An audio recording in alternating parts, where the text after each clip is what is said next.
So, ayun mga boss may ipapakita lang ako tungkol kay, Murayama. Ayan, sa mga Murayama fan diyan, baka may interest kayo dito so manood at makinig lang mga bossing.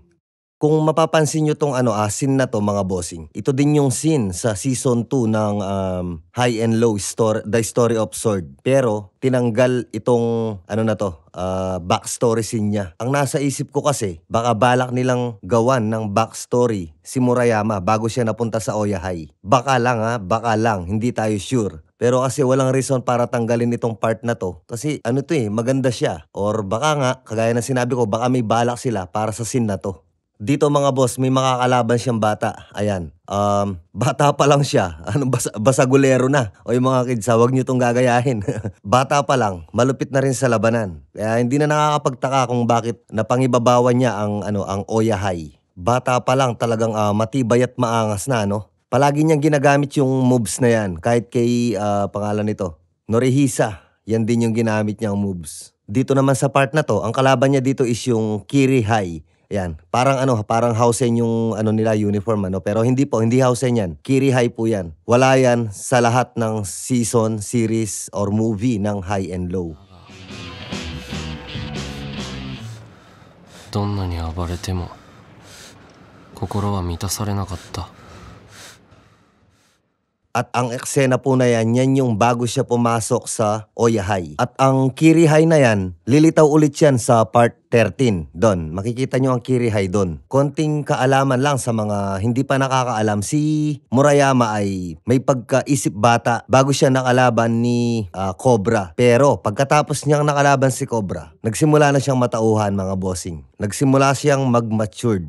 Pagkatapos ng naging laban nila ni Cobra, madami siyang na-realize. Kaya ganun na lang ang respeto niya kay Cobra at pag-idolize niya kay Cobra. Dahil sa mga pananaw sa buhay. Doon siya natutong magpahalaga ng mga kaibigan at hindi puro suntukan lang. Natutunan niyang pangalagaan ng lahat ng mga hinahawakan niya dahil siya yung leader ng Oya High. So lahat ng part-time at full-time student is hawak niya. At yun ang dahilan kung bakit binawalan ni Murayama ang mga full-time student na sumali sa laban ng Sword Alliance. Kasi sobrang delikado. Ayaw niyang mapahamak ang mga mas nakababata sa kanila. Ang mga kabataan ng mga new generation ng Oya High. At yun yung hindi naintindihan ng mga full-time student nung umpisa. Nagalit sila kay Murayama dahil hiniwalay niya ang mga full-time student sa Sword Alliance. Na inakala naman ng iba na tinanggal lang basta-basta. Hindi, dahil concern siya sa mga batang ito, sa mga full-time student. Yun yung motibo ni Murayama, kaya niya ginawa yun. Pero lately, na-realize naman yun ng mga full-time student, lalo na si Todoroki. Si Murayama, malaki ang ambag nito sa buhay ni Todoroki. Kung ano si Todoroki sa worst series, kung ano yung attitude niya ngayon dyan, dahil yan kay Murayama. Pero mga boss, gaano man katigas si Murayama pagdating sa laban at saka sa Oya High bilang leader, kung gaano siya ka-stricto at kung gaano siya kataas. Pero pagdating sa trabaho mga boss, newbie siya at yun ang maganda sa kanya, hindi siya nagmamalaki. Kung napansin nyo, sumusunod siya sa utos ng Orochi Brothers na kung tutuusin, kayang-kaya niya yung dalawa na yon. Pero dahil senior niya yung mga yon sa trabaho nila, kaya sumusunod siya sa mga yon at maganda naman yung naging resulta, naging magkaibigan sila, di ba? At eto pa, takot na takot si Murayama sa tatay ni Seki. Karagdagang kaalaman mga bossing ang pinakadahilan ni Murayama sa pag-alis niya sa Oya High is para magtrabaho at para tumambay. Pangalawa lang yung pagsali niya sa Sano Hoodlum Squad, which is hindi pa ganun kasigurado yon. Pero nung mga previous series or previous episodes natin, yun yung target niya, gusto niyang makasali doon. Pero this time nung nag-resign siya, ang balak niya is magtrabaho talaga. Well, nakapagtrabaho siya, nakabili ng motor, siguro naman time na para sumali sa Sano Hoodlum Squad. At sana malapit na nilang ilabas yun. Sa part 13 naman, hindi lang direktang nabanggit na si Murayama ang dahilan kung bakit ang Oya High ang top high school pagdating sa mga ganitong klase ng top high school sa sa Sword area. Kasi ang Susuran at Hausen, ibang lugar. Towaroshi City yan. Yan yung mga palakasan. Oya High ang pinaka-top dahil yan kay Murayama. At si Murayama din ang dahilan Kaya nasali ang Oyahai sa sword.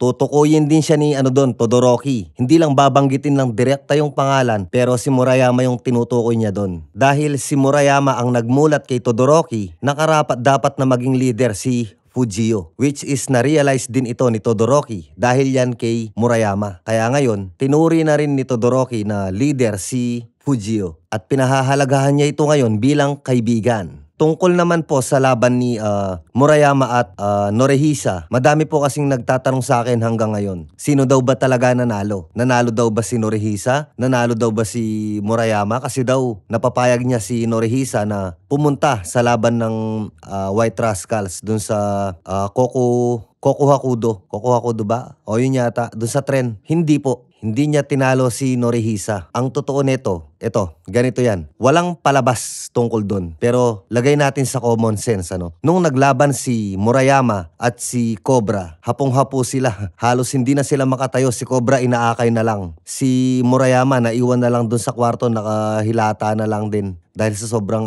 pagod ng hina ng gusto. Ngayon, doon sa naganap na laban na yon ni Norihisa at saka ni Murayama, kung natapos yung laban nila, sa palagay ko hindi sila makakapunta doon sa laban sa Kokuhakudo, doon sa tren, kung saan yung laban ng White Rascals at saka ng Doubt, 'di ba? Dumating sila doon ng may konting pasa, pero malakas pa rin. Ngayon, ito yung common sense diyan, kung may nanalo at may natalo sa kanila, sigurado pareho silang wala doon. Hindi sila makakatayo pareho dahil hindi rin basta-basta si Murayama at hindi rin basta-basta si Norihisa. Yun ang sagot doon. Walang nanalo sa kanila. Natuloy ang laban nila pero hindi natapos. Siguro nakarealize, di ba? Ayun lang, ang dami ko pang gustong ikwento sa inyo mga bossing, kaso hindi ko alam kung trip nyo yung ganitong bagay na sinagot ko yung mga medyo importanteng tanong sa mga comments sa mga video natin. Ito, yung mga sinabi ko ngayon, sagot to sa mga tinanong sa akin. At konting trivia dun sa backstory ni Murayama na wala sa mga movie. I-comment nyo kung gusto nyo yung ganito,